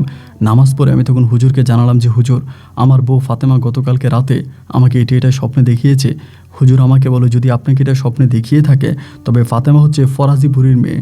ফরাজিপুরীর মেয়ে ফাতেমা যদি আপনাকে এই স্বপ্নটা দেখায় তবে স্বপ্নটা মিথ্যে নয়, স্বপ্নটা পুরোপুরি সত্য। আপনি সকালে গিয়ে এই সত্যতা যাচাই করে আসতে পারেন। আমি তখন হুজুরের সঙ্গে কথা বলে বললাম, হুজুর আপনি আমার সঙ্গে চলেন, আমি তো একা একা যেতে পারবো না, আর একা একা যাওয়াটাও জানি আমার কাছে কেমন লাগে। হুজুর বলে, ঠিক আছে আপনি যদি বলেন আমি আপনার সঙ্গে যাব। সকাল 8টার দিকে মায়ের বাধাকে অতিক্রম করে আমি আর আমাদের মসজিদের হুজুর একসঙ্গে রওনা দিলাম সেই দুর্গম পাহাড়ে। পাহাড়ি পথ অতিক্রম করে অনেক পরে আমরা তখন সেই গুহার মধ্যে ওই পাহাড়ের উপরে উঠলাম। ওঠার পরে আমি বিসমিল্লাহ বলে গুহাতে নামলাম, এবং গুহাতে নামার পরে আমি যেটা কল্পনা করেছিলাম, হুজুর যেটা বলল সেটাই হলো। ফাতেমা একেবারে পর্দা করে খুব সুন্দরভাবে শুয়ে আছে এবং মনে হলো যেন সে ঘুমাচ্ছে। তাকে ডাক দিলাম, ফাতেমা, ও ফাতেমা। কয়েকটা ডাক দেওয়াতে সে কোনো শব্দ করলো না, বোঝা গেল সে মৃত্যুবরণ করছে। আমি গর্ত থেকে মাথার উপর উঠিয়ে বললাম, ও হুজুর আপনি যা বলেছেন তাই সত্য, ফাতেমা ইন্তেকাল করেছে। হুজুর বলল, তাহলে কি কিছু মহিলাকে ডাকবা? আমি বললাম, হুজুর তাহলে তো ডাকা লাগে। হুজুর আর আমি একসঙ্গে ওখান থেকে আবারও বেরোলাম। বেরোয়ার পরে ভাগ্যটা ভালো ছিল, ওই দিন ওই নিচে এই পাহাড়ের নিচে কিছু লোক কাজ করতেছিল। আমি তাদেরকে ডাক দিয়ে বললাম যে আমাদের গ্রাম থেকে আমার মাকে আরও কিছু মহিলাকে নিয়ে আসেন, ফাতেমা মারা গেছে, খবরটা পৌঁছায় দেন। ওই লোকগুলো তখন গ্রামের মধ্যে গিয়ে খবর পৌঁছিয়ে দিল। তখন ফাতেমার বাড়ি, ফাতেমার গ্রাম, আমাদের গ্রাম থেকে তখন হুড় করে মানুষ এই পাহাড়ে আসতে শুরু করলো। আমি ব্যারিকেড হয়ে দাঁড়ালাম, বললাম যে না, আপনার এই পাহাড়ের মধ্যে কেউই ওর কবরের কাছে যাবেন না। ও আমাকে স্বপ্নদৃষ্ট হয়ে স্বপ্নে দেখিয়েছে যেন তাকে আমরা পর্দা করি এবং পর্দার সহিত তাকে আমরা দাফন করি, কোনোভাবেই এর কবর নিয়ে এটা চলবে না। এবার আমার মা কিছুটা হলেও বুঝে যায় যে হ্যাঁ, ঘটনা এরকমই এবং ঘটনাটা এরকমই হয়েছে, অবশ্যই ও মৃত্যুবরণ করছে এবং ও আমাকে যে স্বপ্নে দেখাইছে এটা আসলেই বাস্তব ছিল। আমার মা তখন আমাকে এটা বলতেছে। এটা বলার পরে আমি তখন আর মারে কোনো কিছু বললাম না, এবং না বলার পরে আমি সর্বোপরি তাকে দাফন করে তার দাফন কাফনের ব্যবস্থা করলাম। ওই যেখানে তার গুহা ছিল ওই গর্তের মধ্যে আমরা একটা কবর নির্মাণ করলাম এবং কবর তৈরি করে সেখানেই তখন তার দাফনের কাজ সম্পূর্ণ করলাম। এবং তাকে দাফন কাফন করার পরে আমরা তখন ওখান থেকে সবাই যে যার মতো করে চলে আসলাম। আসার পরে আমি তাকে আর স্বপ্নে দেখতেছি না বা তার সঙ্গে আমার কোনো কিছু নেই, কিন্তু ইতিমধ্যে অনেকেই সে জায়গার মধ্যে যাতায়াত করতে শুরু করে। অনেক পুরুষ, মহিলা এবং অনেকেই সেই জায়গায় যাচ্ছে এবং যাতায়াত করতেছে, এবং ওর কবরটাকে সবাই গিয়ে সালাম করে এবং কবরে ইটা ওইটা দেয়। এসব নিয়ে আমার আর কোনো মাথা ব্যথা নাই। আমার মা আমাকে বারবার বলতেছে তুই একটা বিয়ে করে ফেল, তোর জীবনটা তো এইভাবে কাটবে না, একটা বিয়ে কর। কিন্তু আমি আর বিয়েও করলাম না, যে জীবনে আর বিয়েও করবো না, যেহেতু ফাতেমা চলে গেছে, ফাতেমা মরে গেছে, এরপর থেকে আমার জীবনে নতুন করে কেউ আসুক এরকম কোনো চিন্তা ভাবনা আমার মাথায় ছিলই না। মা বারবার বলতেছে তুই বিয়েটা করে ফেল, বিয়েটা করে ফেল। তো বিয়ে আর করলাম না, এবং এমন করেই তখন দিন আর রাতগুলো কাটতেছে। এভাবে প্রায় একদিন 2 দিন নয়, প্রায় 5 বছরের মতো আমার জীবন থেকে কেটে যায়। এই 5 বছরের মধ্যে কি হয়, 5 বছরের মধ্যে আমার পরিবার আমাকে অনেকবার চাপ দেয় বিয়ে করার জন্য, কিন্তু আমি বিয়ে করি না। কিন্তু এই 5 বছরের ভিতরে আমাদের গ্রামের কিছু লোকজন মিলে, যেমন আসলাম তালুকদার বলে একজন লোক আছে, বিশেষ করে ওনার তত্ত্বাবধানে উনি তখন ওই জায়গাটাতে 2টো মাজার নির্মাণ করে, ফাতেমা এবং ফাতেমার মায়ের। এই 2টা মাজার পাশাপাশি করে চারপাশে লাল কাপড় দিয়ে তখন অনেক মানুষ সেখানে যাইতো, কবর জিয়ারাত করতো, এবং তখন এটা একটা মাজারের রূপ দিয়ে দেয়।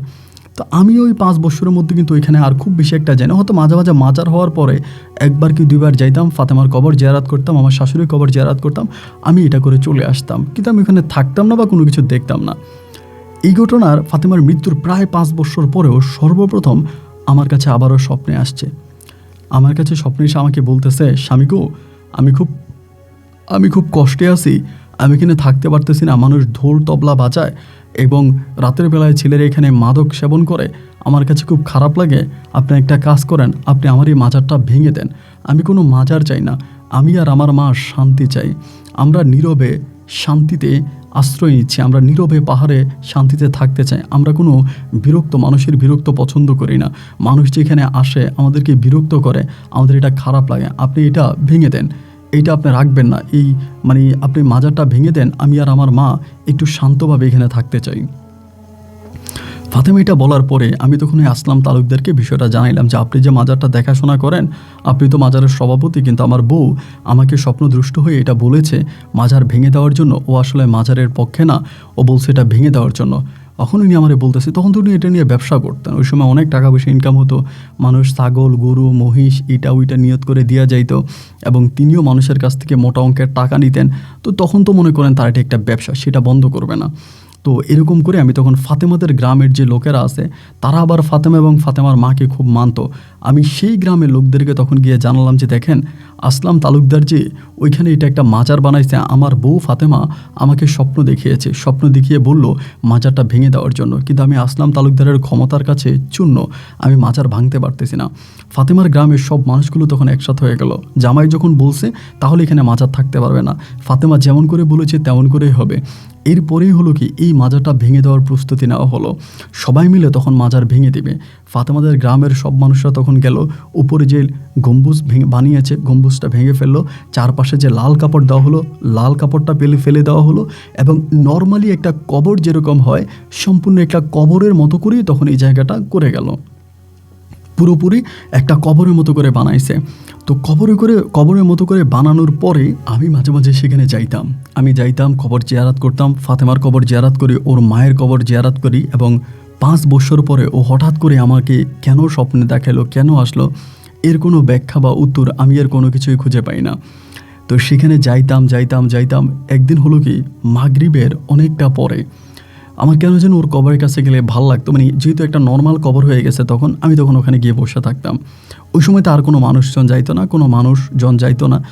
মাগরিবের পরে হইলো কি, আমার শরীরটা কেমন যেন অনেক ক্লান্ত লাগতেছিল, ওইটা গরমের সময় ছিল, আর ওই জায়গাটা সবসময়ই ঠান্ডা থাকে, আপনি যে কোনো সময় যাবেন এই জায়গাটা একেবারে ঠান্ডা শীতল থাকে, ওখানে গেলেই মনে হয় যেন পরানটা জুড়িয়ে যায়। তো সন্ধ্যার পরে আমার তখন একটু চোখেতে ঘুম আসছে, আমি তখন ওর কবরের পাশেই শুয়ে গেলাম। তো শুয়ে যাওয়ার পরে ও আমাকে 2টা ডাক দিল, 2টা ডাক দেওয়ার পর আমি তখন উঠে বসছি। তো আমার ভিতরে কোনো ভয় লাগতেছে না, কোনো ভয় কাজ করে না। 2টা ডাক দেওয়ার পর উঠে বসছি। বসার পরে আমি দেখতেছি যে বটগাছটা ছিল, বটগাছের পিছন থেকে একটা কণ্ঠ আসতেছে, ও আমাকে বলতেছে আপনি এখানে থাকেন না, আপনি চলে যান, আমারে বলে। আমি তখন বললাম, কণ্ঠটা হুবহুব আমার বউ ফাতেমার মতো। আমি তখন বললাম, তুমি কি ফাতেমা বলতেছ? বলে হ্যাঁ। ফাতেমা, আমি তোমাকে দেখতে চাই। বলে, তোমার সামনে যাইতে পারবো না, তোমার সামনে যাওয়া নিষেধ, আমরা তো দুনিয়া থেকে পর্দা করেছি, তুমি একটা বিয়ে করো, আমার অনুরোধ থাকবে তুমি একটা বিয়ে করো, বিয়ে করে সংসার করো, তুমি এই পাহাড়ে আর আইসো না, এখানে আর এসো না। ও মনে করতেছে আসলেই পুনরায় আবারও হয়তো মানুষজন জড়ো হবে, হবে। কিন্তু আমাকে এটা বলার পরে আমি সে জায়গা থেকে সঙ্গে সঙ্গে নেমে চলে আসি, এবং আসার পরে আমি এলাকার লোকজনদেরকে আরও জানাই, তখন তারা আরও আশ্চর্য হয়ে যায়। ফাতেমা যখন আমাকে বলেছে বিয়ে করার জন্য, তখন তো আমাকে বিয়ে করবই আমি। তো তখন আমি করলাম কি, যে আসলাম তালুকদার সেখানে একটা মাজার বানিয়েছিল, সে আসলাম তালুকদারের মেয়ে আসমাকে আমার আম্মা তখন ঠিক করে। কারণ তখন আসলাম তালুকদারের অনেক টাকা, অনেক পয়সা, তার অর্থ আভিজাত্য কোনো কিছুর অভাব নাই, সে বিশাল টাকা পয়সার মালিক। তো তার মেয়েকে তখন আমি বিয়ে করব। আমার মা তখন বলল যে আসলাম তালুকদারের মেয়ে আসমাকে আমাকে তখন বিয়ে করাবে। আর ফাতেমাও যখন আমাকে বিয়ে করার অনুমতি দিল, আমাকে বিয়ে করতে বললো, তখন আমি চিন্তা করলাম যে ঠিক আছে, তাহলে বিয়ে করা যায়। এবার আমি কি করলাম, আসলাম তালুকদারের মেয়ে আসমাকে আমি তখন বিয়ে করলাম। কোরআন হাদিস অনুযায়ী এলাকার লোকজনে মিলে যেভাবে সুন্দর হয়, খুব এভাবেই সুন্দর করে তখন আসমার সঙ্গে আমার বিবাহটা সম্পন্ন হলো। আসমার সঙ্গে বিবাহ সম্পন্ন হওয়ার পরে আসমার আমি একসঙ্গে থাকতেছি। তখন পর্যন্ত তো মনে করেন যে আমাদের পরিবারে খুবই অভাব, পরিবার তো আর আগের মতো চলে না, পরিবারে অভাব অনটন এগুলো দেখা দিয়েছে, খুবই অভাব। অভাবের তাড়নায় পড়ে আসমা তখন আমারে বলতেছে, আমার আব্বা ওখানে একটা মাজার বানাইছিল, তুমি কেন মাজারটা ভেঙে দিলা, তুমি মাজারটা আবার বানাও। আমার আব্বা যখন ওখানে মাজার বানাইছি, সে মাজার থেকে আমার আব্বা লক্ষ লক্ষ টাকা ইনকাম করেছে, তুমি আবার এখানে মাজার বানাও।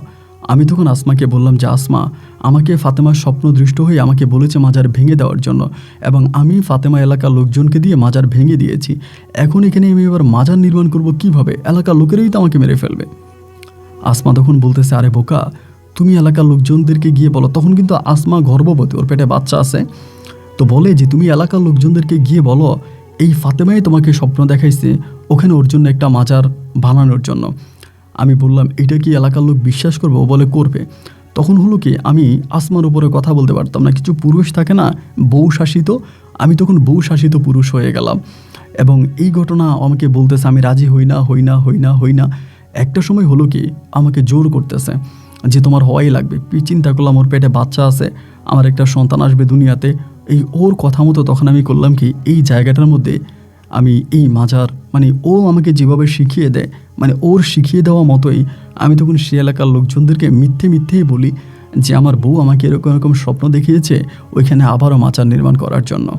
আমার বউ আমাকে স্বপ্ন দেখিয়েছে, এবং এই কথাটা এলাকার অনেকেই বিশ্বাস করেছে, আবার অনেকেই করেই নাই। তো যারা বিশ্বাস করেছে ভালো, যারা করে নাই তারা তো নাই। এবার আমি আসলাম তালুকদার আমার বউ মিলে আবারও এই ফাতেমার কবরে মাজার নির্মাণ করার প্রস্তুতি নিলাম, এবং সম্পূর্ণ ফাতেমার অনিচ্ছায় তখন সেখানে একটা মাজার আবারও নির্মিত হয়। দুটো মাজার ঠিক আগে যেরকম ছিল এরকমভাবেই মাজারটা নির্মিত হয়ে যায়। তো মাজারটা নির্মিত হওয়ার পরেই ফাতেমার গর্ভে সন্তান হয়, সন্তানটা মৃত সন্তান হয়ে আমি তখন ফাতেমাকে তখনও বারবার বলতেছি, ফাতেমা তুমি ভুল করছো, মাজারটা নির্মাণ করে তুমি ঠিক করো না। এবং এই মাজার নিয়ে প্রতিনিয়ত ফাতেমার সঙ্গে আমার ঝগড়া হতো, ঝামেলা হতো। আমি মাজারের পক্ষে না, ও আমাকে বলতেছে মাজার থাকবে, এবং মাজারে যত ধরনের খারাপ কাজ আছে সমস্ত কাজগুলো তখন হতো। বিভিন্ন মানুষ চাইতো, এবং জিয়ারাতের নামে সে মাজারে গিয়ে অনেক ধরনের অনেক কিছু করতো, যেটা আসলে আমার কাছে বলতেও খারাপ লাগে। এই ধরনের খারাপ কাজগুলো তখন মাজারের মধ্যে হতো।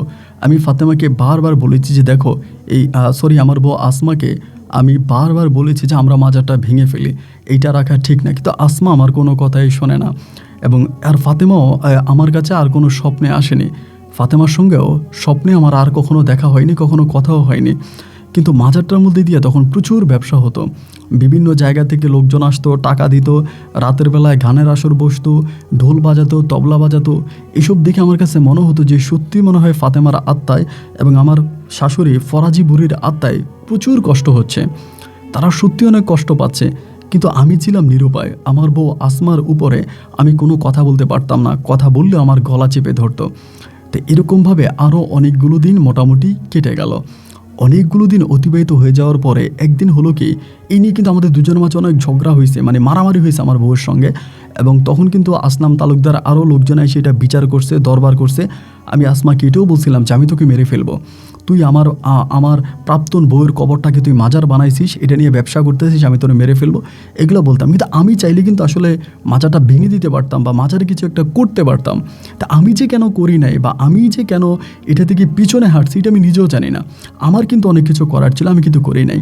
তো এরকম করে একদিন দুপুরবেলা তখন হলো কি, আপনার বৃষ্টির সময় ছিল, ওর সঙ্গে ঝগড়াঝাটি করছি, ও আমার নিয়ে মাজারে গেছে। তো ওই দিন আবার মাজারে মানুষজনের সংখ্যা কম। তো মাজারের পশ্চিম পাড়টাতেই সেদিন শুক্রবার ছিল, শুক্রবারে বিকেলবেলা মাজারের পশ্চিম পাড়টাতে ও আর আমি দাঁড়ায় আছি। ও আর আমি দাঁড়িয়ে থাকার মধ্যে হঠাৎ করে হলো কি ও পিছনের দিকে মানে মনে হয় যেন ঝাঁপ দিল। অ্যান্ড পিছনের দিকে ঝাঁপ দেওয়ার পরে আমি দিলাম চিৎকার। তখন 2-1 জন লোক মাঝারে ছিল, তারা তখন দৌড়ে আসছে। কী হয়েছে? আমি বললাম আমার বউ পড়ে গেছে। আমার কাছে মনে হওয়ার জন্য কেউ যেন তাকে ধাক্কা দিয়ে ফেলে দিছে, এমন একটা অবস্থা। তখন আমরা কী করলাম, নিচে দৌড়ে গেলাম, যেহেতু এটা অনেক দুর্গম পাহাড়, অনেক উঁচা।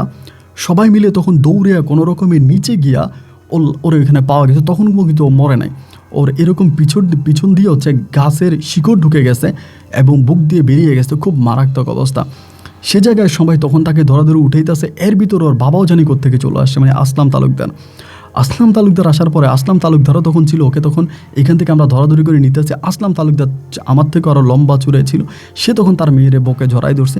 সেই মেয়েরই নিয়ে দৌড়াইতেছে এবং সেই থেকে আমরা একটা ভ্যান নিয়ে তখন তাকে হসপিটালে নিয়ে যাচ্ছি। হসপিটাল পর্যন্ত নিচে নেওয়ার পরে সে তার বাবাকে নাকি বলছে, আমি জানি না, আমি শুনি নাই, তার বাবাকে নাকি বলছে যে আমাকে মোস্তফা ধাক্কা দিয়ে ফেলে দিছে, মোস্তফা আমাকে ধাক্কা দিয়ে ফেলে দিছে। এটা নাকি সে তার বাবাকে কয়েকবার বলছে। সেখানে আরও কয়েকজন লোক নাকি ছিল, কিন্তু আমি ছিলাম না, আমার অগোচরে নাকি। এবং বলার পর যেটা হইলো, সঙ্গে সঙ্গে নাকি সে হসপিটালে মৃত্যুবরণ করে। এই কথাগুলো বলার পরে সে মৃত্যুবরণ করে। এবং মৃত্যুবরণ করার পরে যেহেতু আসলাম তালুকদার প্রশাসনিক লোক ছিল, তার বিভিন্ন ধরনের উপরের লোকজনের সাথে উঠা বসা ছিল, তখনই আসলাম তালুকদার করলো কি থানাতে ইনফর্ম করলো, জানাইলো যে আমার মেয়েরে পাহাড় থেকে ধাক্কা দিয়ে আমার মেয়ের জামাই মেরে ফেলছে। এবং আসমা যে বলছে এই কথাটা, সেখানে আরও কয়েকজন লোক সাক্ষী হয়ে যায়, তারাও বলে যে হ্যাঁ এরকমভাবে বলছে। আর অবাক করা বিষয়, সেই থেকে পুলিশ তখন আমাকে হ্যান্ডকাপ পরিয়ে নিয়ে যায়। এবং পুলিশ তখন আমাকে হ্যান্ডকাপ পরিয়ে নিয়ে যাওয়ার পরেই এরপরে আমি ধরেন আমাকে জেল হাজতে নিয়ে যায়। আমার স্ত্রী হত্যা মামলায়, মানে আমি আমার স্ত্রীকে হত্যা করেছি এরকম একটা মামলা তখন আমার নামে দায়ের করা হয় এবং সেই মামলায় আমি তখন আসামি হয়ে যাই। তো আমি জেলে থাকার 3 বছরের মাথায় এক দারুণ খবর পাই। দারুণ খবর কী পাই জানেন? 3 বছরের মাথায় জানতে পারি ওই মাজারে আর কেউ যেতে পারে না। ধরেন আপনি মাজারে একটা রোগের জন্য গেছেন, উল্টে এই রোগে আপনার আরও ক্ষতি হয়, মানে উপকারের থেকেও ক্ষতি হয়, বড় ক্ষতি হয়। একটা ভালো কাজের জন্য গেলে এটা আরও খারাপ হয়ে যায়, মানে ওই মাজারে আর কেউ যায় না। শেষ পর্যন্ত আসলাম তালুকদার কী বুঝে মাজারটাকে পুরো ভেঙেই দিল, সম্পূর্ণ ভেঙে দিয়ে এবং ওই পাহাড়ে ওঠা সবার জন্য নিষেধ করে দিল ওই পাহাড়ে ওঠা। এবং ওই পাহাড়ে উঠলে কারো না কারো একটা ক্ষতি হবেই হবে। ধরেন আপনি উঠছেন, আপনার একটা ক্ষতি হবে, যে কোনো লোক উঠলেই তাদের কোনো একটা ক্ষতি হয়। এবং যার জন্য পাহাড়ের 4-5টা সরকারিভাবে নিষিদ্ধ করে দেওয়া হয়েছে, পাহাড়ে কাউকে উঠতে দেয় না। এরপরেও জেলে থাকা অবস্থায় সেখানে আরও অনেক ধরনের অলৌকিক ঘটনা ঘটে। একটা পর্যায়ে তখন আমি প্রায় 6 বছর মতো জেল খেটে আমার স্ত্রী হত্যা মামলায়। 6 বছর পরে আমার ভাই বোনেরা তখন তারা মামলায় লড়ে কোনোরকম আমাকে জেল থেকে বের করে। জেল থেকে বের করার পরে আমি এখন একটা মুক্ত জীবনে আসি। তো এখন আমি সে পাহাড়ের নিচে গিয়ে দাঁড়ায় থেকে পাহাড় ওঠার সাহস পাই না। সরকারিভাবে সেখানে ওয়াল করে দেওয়া হয়েছে, কেউ যেন ভিতরে না যায়। তো আমার সঙ্গে ঘটে যাওয়া ঘটনাগুলো আমি আপনার সঙ্গে শেয়ার করলাম। আমি আপনার গল্প মাঝে মাঝে শুনতাম, ভালো লাগে, সে জায়গা থেকে আমি আপনাকে জানালাম। আপনি চাইলে আমার স্ত্রী এবং আমার শাশুড়ির এই মাজার নিয়ে ঘটনাটা তুলে ধরতে পারেন। ভালো থাকবেন। আসসালামু আলাইকুম। প্রিয় বন্ধুরা, সবাইকে অনেক বেশি ধন্যবাদ এই পর্যন্ত আমার সঙ্গে থেকে সিলেটের ভাই মোস্তফা হাকিমের জীবনের এই বাস্তব গল্পটা শোনার জন্য। আসলে জীবনের গল্পে অনুষ্ঠানে কিছু কিছু গল্প থাকে যেইগুলো আসলে আমার মনে হয় যেন আমি ডায়েরিতে লিখে রাখা উচিত, কারণ এই গল্পগুলো আমি হারিয়ে ফেলবো। যেমন আজকে মোস্তফা হাকিমের গল্পটা, এটা একটা চরম শিক্ষাও বটে। আমরা যারা মাজার নিয়ে ব্যবসা করি, আমরা উলিয়াদের মাজার নিয়ে যারা ব্যবসা বাণিজ্য করি, তাদের জন্য এই গল্পটা এক নিতান্ত শিক্ষা হয়ে থাকবে। প্রিয় বন্ধুরা, আমি এক জিন্দাউলির মাজার দেখেছিলাম চট্টগ্রামে এবং এনার অলৌকিকতা আমাকে অবাক করেছে। যেমন আজকের ঘটনা, হচ্ছে আপনার ফাতেমা এবং ফরাজি বুড়ির মাজার নিয়ে তো ঘটনা আছে। আমি চট্টগ্রামের ওই, যদি ভুল না করে থাকি, গফুর শাহের মাজার ছিলেন এটা, যিনি মৃত্যুর আগে ডায়েরিতে তার মৃত্যুর ডেট লিখে গিয়েছিলেন। এবং এক ঝর্ণা, যে ঝর্ণায় ওই এলাকার মানুষের কোনো পানি ছিল না, আল্লাহর কুদরতে তার দোয়ায় সেখানে ঝর্ণা থেকে পুরো আপনার গোটা বাংলাদেশের পানি শুকিয়ে গেলে কখনো ওই ঝর্ণার পানি শুকায় না। এবং সেই ঝর্ণা আমি নিজের চোখে দেখেছি। এবং তার মাজারের পিছনে তিনি জিনদের জন্য, মুসলিম জিনেরা খাবার খাওয়ার জন্য এক বৈঠকখানা রেখেছে। সেখানের খাদেম যেটা বললো যে জিনেরা বিভিন্ন ধরনের প্রাণী রূপে এসে সেখানে খাবার খায়, সেখানে খাবার দিয়ে পিছনের দিকে ফিরে তাকানো নিষেধ। তারা পরে বাঘের পায়ের ছাপ, বিভিন্ন প্রাণীর পায়ের ছাপ ওখানে পেয়ে থাকে। তো সে অলৌকিক মাজার আপনারা চাইলে এখানে দেখতে পারেন, আমি ভিডিওর ইন্টারঅপশনে দিয়ে দিব। এবং আজকের যে ঘটনাটা সত্যি আমার কাছে নিতান্তই অবাক করেছে। এটা হয়তো উলিয়াদের কেরামতি হতে পারে। এই গল্প আপনার কাছে কেমন লেগেছে এবং গল্প নিয়ে ব্যক্তিগত মতামত থাকলে কমেন্ট বক্সে লিখবেন। বন্ধুরা, আজ এখানে বিদায়, দেখা হবে নতুন দিন নতুন কোনো গল্পে। আল্লাহ হাফেজ এন্ড আসসালামু আলাইকুম।